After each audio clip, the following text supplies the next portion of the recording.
What's a good word, everyone? It's your boy DKB here. I just want to say thanks for all the support. The channel's been steadily growing, and the number you see below, you can drop a text, shoot a voicemail, any ideas, topics, collabs, etc. you guys want to see. I'll include them in future videos and live streams, and I'll catch you again. Be easy.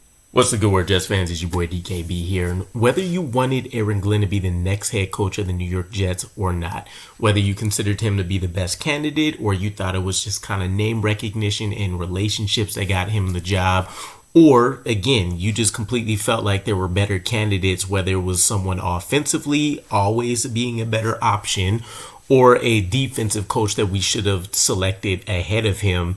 Nonetheless, he's been our coach. And so through this 0-6 start to kick things off, you either have a ton of reinforcement for why this was a terrible hire, or you're scratching and clawing at every small sliver of positivity for something we can hang our heads on. And as he continues to relate back to his Detroit Lions tenure and how bad things started off there, as he talks about his experiences with the Saints and even his playing days with the New York Jets here, a lot of that is continuing to kind of fall on deaf ears. And so a lot of the chatter honestly probably begins since week 2 to 3 about should Aaron Glnn be getting fired, right? Should he be on the hot seat? Will he even make it through the year at some point? And it looks like we're getting an early response to that, right? Zack Rosenblatt put out an article that spoke to a bit more of the pathway of Aaron Glnn leading here, but more so kind of backstory around just how bad that initial start was, and commentary from Dan Campbell, for example, their new DC, and the name's escaping me, but the linebacker coach that was promoted, and kind of some reasonings why he should be removed versus why he should stay. And it was pretty intriguing for the most part. I think anytime you get some of that additional detail around a rebuilding team that actually successfully pulled it off, there's a lot that should be taken away from that. And I do also believe that every rebuild is his own. The same man that could turn around one franchise may be completely inept at doing another one, right? The New York Jets are one of the most unique franchises around because of not only the marketplace, you look at the scrutiny from the fan base, and in my opinion, we are the smartest fan base in the NFL, not only from a draft perspective, but also being able to identify and call out BS extremely early, whether it's coach talk, player talk, whether it's scheme decisions that aren't making sense, whether it's personnel deployment, you name it, we're generally able to speak to it at a pretty high level and even go back and offer examples of, things that we've seen work, and even go as far as being able to offer solutions, right? But some of the things from this article that intrigued me, for one, it was essentially referred to that Aaron Glnn is safe, and Rosenblatt called out a couple of things. One of the primary factors here being Woody Johnson's patience level, right? And for everything that we give him crap about in terms of butting his head in, forcing decisions, twisting the hands, you talk about OCDC firings, of course, the whole Madden ensemble from the last offseason, all of these different things, right? He has honestly allowed the coaches to get away with probably far more than you would see from these other franchises that aren't getting blasted as much by their local beat reporters, aren't getting blasted as much by their fans. They're not flying airplanes over the facilities talking about how we need to fire everybody, right? And we've seen him do this with Robert Saleh. We've seen him give Todd Bowles time. We've seen him give Adam Gase a long enough leash. We've seen Rex Ryan and how things deteriorated with him, and how, extra or how much longer of a leash he afforded him, right? Herm Edwards wasn't him necessarily, but you can get the point from the list that I'm talking about here. And so there's this factor of what is the narrative and the storylines in terms of how he's butting in versus how long is he actually affording these coaches to try to figure things out, right? And some of that you can say okay, it doesn't necessarily matter that you gave Robert Saleh maybe a year longer, Todd Bowles a year longer, Adam Gase a year longer, if you were going to force their hands in terms of not allowing them to keep the coaching staff that they want or go after certain coaching staffs. Or you think about the Joe Douglas regime. Apparently, we weren't being allowed to try to replace Rex Hogan. Or the other guy's escaping my name. What was his name? He went to the Chargers. Either way, Joe Douglas, left and right hand man. There was a rumor out there that Woody Johnson wasn't allowing him to complete a search to get those guys replaced, right? Effectively handicapping a lot of what that front office would generally be able to do. So there's that aspect to it, but there's a couple of good things that I like that he called out, right? Obviously, the patience is one piece to it, but he also mentioned if Woody Johnson was going to step in at any point during this 0-6 start right now, it would have been after this London game, right? He just bought Crystal Palace, pretty recently, right? So he has growing connections there. He has a reputation that he's trying to build up and establish there.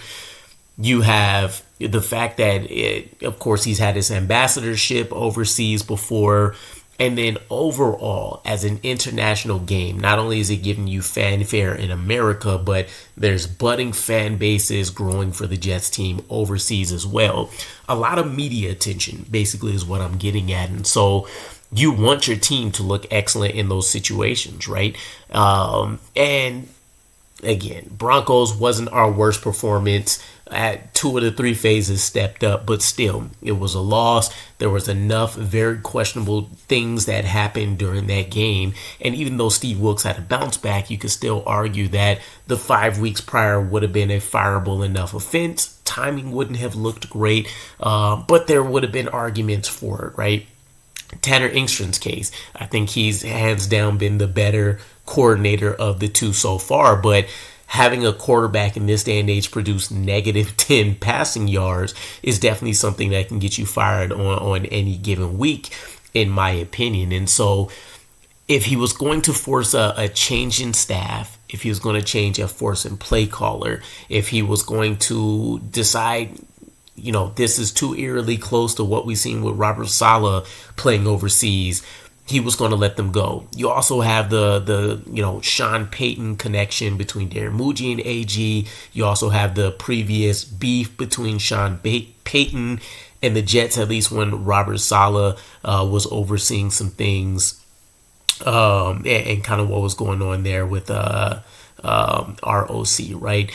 He who shall not be named. But nonetheless, because none of that has happened, you can make the argument that he's allowing Aaron Glnn to actually try to see his vision through, allow his coaching staff to do what he's trying to do in terms of building this foundation that we keep hearing him talk about. The other side of it, politics, always going to be a piece of everything that goes on, even if you are a person individually that doesn't want any parts of it, etc. These are things that are definitely going to help and harm you, whether you want to play into it or not. One of the things that we don't really know about is what do these coaching contracts and all that look like, but it's been reported and rumored on a number of occasions now that Aaron Glnn has a 5-year contract, and it's not confirmed, but I think the numbers consistently have been put out that Robert Saleh was making somewhere in the range of $5 million annually to try to reboot the New York Jets. And according to the rumors, Aaron Glnn is being paid even higher than that, right? So let's just say an extra $1 million or $2 million. I can't imagine, we're talking about a difference of 10, 15 million, anything like that. But you don't want to have to pay a coach for 4 years when he's no longer on this team just because of the year one results, right? And everything that has happened so far with this start is definitely something that could have gotten Aaron Glnn fired, right? I don't think any of us are running or shying away from that, but I think you are, one game sample size, of course, but you are starting to see some positives, right? Again, and I talked about this in one of the shorts I put out, though, but you look at this rookie draft class and you're starting to see them have an impact on games, right? Armand Mimbu obviously was looking like a top 5 tackle for, let's say, the first 3, 4, 5 weeks of the season. Kind of has seen some things fall off in the last 2 to 3 weeks maybe, but definitely still at an average 2+ level so far. You have Mason Taylor. He's been coming on, right? Possession receiver, a guy you'd like to be able to see make a little bit more impact. But as we've heard Aaron Glnn talk about, some of those opportunities have been taken away because they are looking to try to secure the pocket as well by having him block. You look at Arian Smith, right? He's getting an opportunity with Garrett Wilson being down here.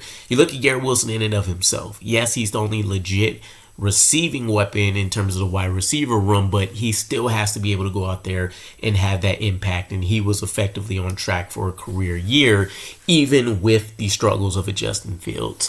You take a look at the defense, finally flipping and turning a corner. You look at most of the offensive line seeming like it's doing pretty well. And for those that want to argue against that, again, this issue with Justin Fields, just not even wanting to throw the ball. It's not necessarily a matter of conservativeness versus being aggressive out there. He just doesn't see it and read and react well enough or trust his eyes and or arm in order to make that pass, which is a problem and obviously holds us back quite a bit. But still, there are signals here that, the development that Aaron Glnn is focusing on with the team as a whole, the floor may be rising, right? Obviously, the consistency, the execution, and we want to try to get to the ceiling for a lot of these guys, but you can see the floor of some of these players starting to spark, right? Kiko Mauigoa, he's having a career game.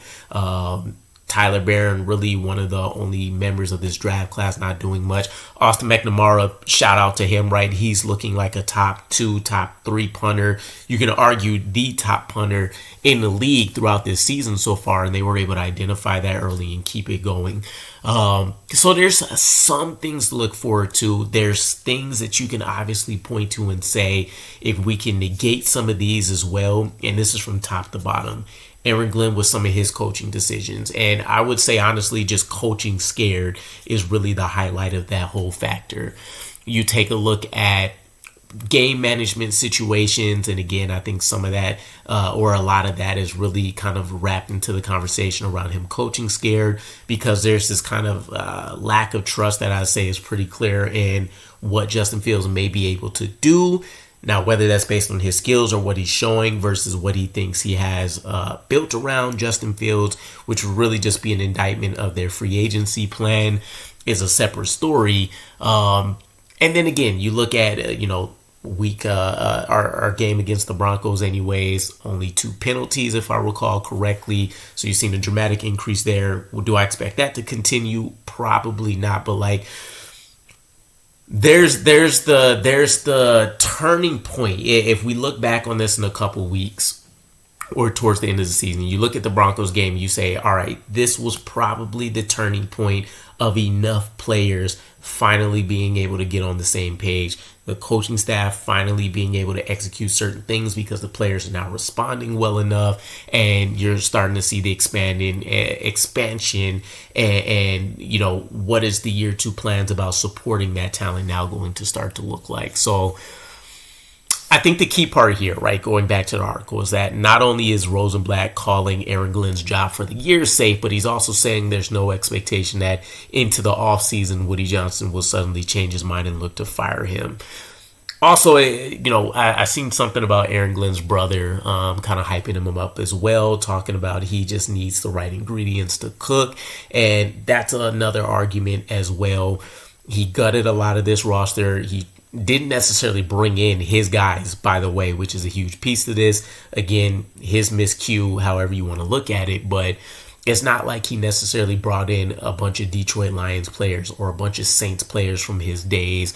And you can't necessarily go back to his playing days, right? But it's not like he brought these established guys from stops that he's been at, that understands what he's expecting, can teach and really instill how they go about handling things. He's doing this from the ground up with a bunch of players, regardless of how much he gutted the roster, that have continuously lost throughout their career. And it doesn't matter if that's our star players like Garrett Wilson, who's really been the only guy that's been able to ball out at the level we've continuously seen. But it hasn't mattered if it's necessarily Garrett Wilson, a Sauce Gardner, or Breece Hall, or if it's these guys that are budding, like your Arian Smiths, like your Armand Mimbus, like your Olu Fashanus, like your Jamian Sherwoods, or if it's your mid-tier guys. Everybody is having to learn about the process of, I guess, going back to Aaron Glnn, callousing themselves and then being able to not only get through the season, but also develop the foundations of their technique, their effort, their hustle, their resilience, all that good stuff in order to accomplish making those wins. So I'm curious to see how this all continues to play out. We'll say all this, today, and things can continue to change, in the drop of dime, especially because we know Woody Johnson to be a bit impulsive. But found it curious just the timing of the article and kind of the certainty that I got reading throughout the whole thing about how safe his job actually is, and kind of the thought process that Zack Rosenblatt is putting this out as a narrative that you can put that conversation piece to bed until we probably hear something directly from Woody, for example. But let me know what you guys think. If you were giving AG the hot seat, what's the percentage? Is it an 80% chance that you would expect this guy to be fired, or what are you looking at there? And I'll catch you guys again. Peace.